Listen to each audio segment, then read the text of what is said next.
Аз жаргалтай байх зориг танд бий юу? Энэ асуулт их энгийн мэт санагдана. Гэхдээ үнэн хэрэгтээ бидний дийлэнх нь аз жаргал руу тэмүүлсийн оронд өөрийгөө зовоох замыг сонгочихсон байдаг. Айдас, гомдол, өөрийгөө голох мэдрэмж, бусдын үнсгээгээд энэ бүхэн биднийг дарж бидний доторх гэрзийг унтраадаг. Жаргалтай байх зориг ном бол энэ гэрзийг дахин асаах тухай юм. Энэ бол зөвхөн ухаантны онол биш. Харин яг одоо яг энэ амьдрал дээр өөрийгөө ойлгох, өөрчлөх, бусдад сайхныг түгээх зоригийн тухай түүх юм. Энэ номд өнөх шиг багш шав хоёрын яриа үргэлжилдэг. Тэгэхдээ энэ удаа тэдний яриа изүүгүн, изүү ширүүн, изүү үнэн болж өрнөн. Шавны багштай итгэхэ байсан. Амьдрал шудрах биш. Хүмүүст туслах нь утгагүй. Хүн өөрөө өөрчлөгдөж чадахгүй гэж боддог. Гэтэл багш ингэж хариулдаг.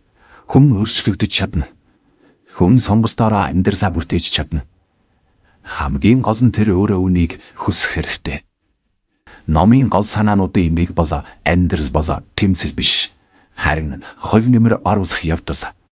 Бид бусдын амьдралд үнэн өгч чадвал тэр мөчөд өөрсдийнхөө оршин байхын утгыг олдог.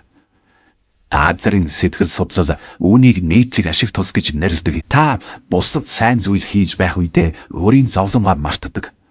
Танд хэрэгтэй байсан бүхнээс илүүтэйгээр та өөрөө хэрэгтэй хүн болж хувирдаг. Бид хэн байхаа өнгөрсөн түүхээрээ биш. Өнөөдрийн сонголтоороо тодорхойлдог.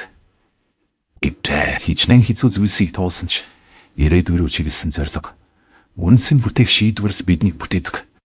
Өнгөрсөн бол тайлбар биш. Ирээдүй бол боломж.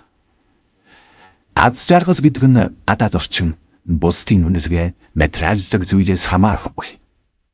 Харин өөрийнхөө оршин байгааг хүлээн зөвшөөрч, бусдад тус дэмтэй байж чадсандаа баярлах тэр мэдрэмж юм. Чи аз жаргалтай байхын тулд төгс байх албагүй. Зүгээр л өөртөө үнэж байх хэрэгтэй юм. Номын төгсгөлд багш хэлдэг. Аз жаргал гэдэг бол бидний хүлээж суух үр дүн биш. Харин бидний дотор үйлдэл болгонд оршиж байдаг сэтгэлийн байдал. Үүнийг мэдрэх хэсэг нь бидний шийдвэрээс хамаарна. Аз жаргал гэдэг бол хүрх зүйл биш. Эхлүүлэх зүйл. Аз жаргал гэдэг бол зүгээр нэг мэдрэмж биш. Энэ бол сонголт. Аз жаргалтай байх зориг, шийдвэр, амьдралын хандлага юм.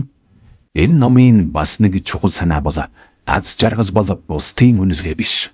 Өөрийнхөө үнснийг бүтээж буй үйл явц юм. Ингээд эцэст нь эргэн санвал. Аз жаргал бол бусдаас хүлээдэг зүйл биш. Харин бусдад үнсэн өгөх үед бий болдог. Та аз жаргалтай байх шийдвэр гаргах тэр мөчөөсөө ихсэн өөрчлөгддөг. Амьдрал бол ямар хүн байсан чинь түүх биш. Ямар зоригтой байгаагийн чинь төлөвлөгөө юм. Таны зовлонгийн их үүсвэр бол дотоод зөрчил биш. Харин зориггүй байдал байж болно. Та аз жаргалын төлөө бусдыг өөрчлөх гэж зүтгэсээр байх уу? Эсвэл өөрийн дотоод үнснийг бүтээх зориг гаргаж чадах уу? Энэ асуултыг эрхэм сонсогч танд үлдээхэд өнөөдрийн дугаар энэ хүү жаргая. Дараагийн дугаараар уулзлаа баяртай.